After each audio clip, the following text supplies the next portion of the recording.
सगळ्यांचं पुन्हा एकदा माझ्या चॅनलवरती खूप खूप स्वागत आहे।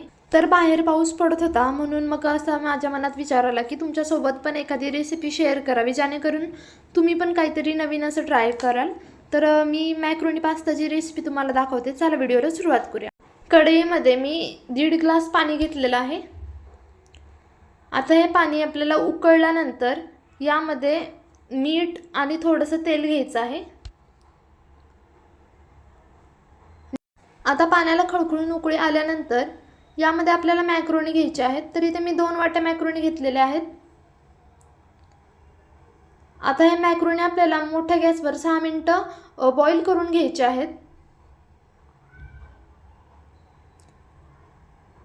तर इथे 6 मिनिटांनंतर तुम्ही बघू शकता पाणी पूर्णपणे आटत चाललेलं आहे।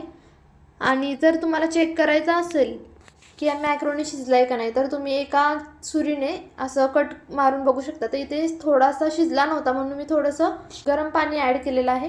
जर मॅक्रोनी शिजले नसेल तर इथे गरम पाण्याचाच वापर करायचा आहे। अजिबात गार पाणी वापरू नका, त्यामुळे ना मॅक्रोनी चिटकतील। आता हे मॅक्रोनी आपल्याला एका चाळणीने गाळून घ्यायचे आहेत। गाळून घेतल्यानंतर ते पाणी फेकू नका, थोडंसं आपल्याला त्या मसाल्यामध्ये टाकण्यासाठी लागणार आहे। त्यानंतर गार पाण्याने पुन्हा एकदा मॅक्रोनी धुवून घ्यायचे आहे। धुवून म्हणजे नुसतं वरून पाणी टाकून घ्यायचं आहे। आता इथे मी सॉस बनवण्यासाठी आलं लसूण पेस्ट, मिरची, गाजर, त्याचबरोबर 1.5 टोमॅटो घेतलेले आहेत चिरून आणि 1 कांदा घेतलेला आहे। आता सगळ्यात अगोदर तेल गरम झाल्यानंतर यामध्ये आलं लसूण पेस्ट आणि मिरची घेतलेली आहे। त्याचबरोबर गाजर थोडंसं तळून घेतलेलं होतं। त्यानंतर कांदा भाजून घ्यायचा आहे, एकदम लालसर करायचा नाही। थोडासा कलर चेंज झाल्यानंतर आपण यामध्ये टोमॅटो ॲड करायचे आहेत।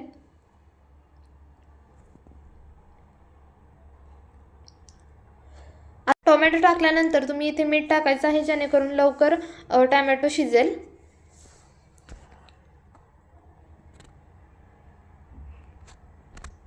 तर इथे टोमॅटो शिजून झालेला आहे। त्यामध्ये मी मिरची पावडर घेतलेली आहे।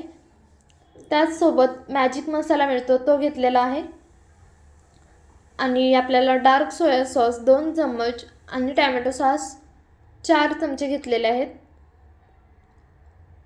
आता हे मिश्रण व्यवस्थित मिक्स करायचं। मसाले छान एकत्र झाल्यानंतर यामध्ये मॅक्रोनी टाकलेली आहे। आणि आता मॅक्रोनी एकदा टाकल्यानंतर फक्त 2 ते 3 मिनिटं व्यवस्थित मिक्स करून घ्यायचं।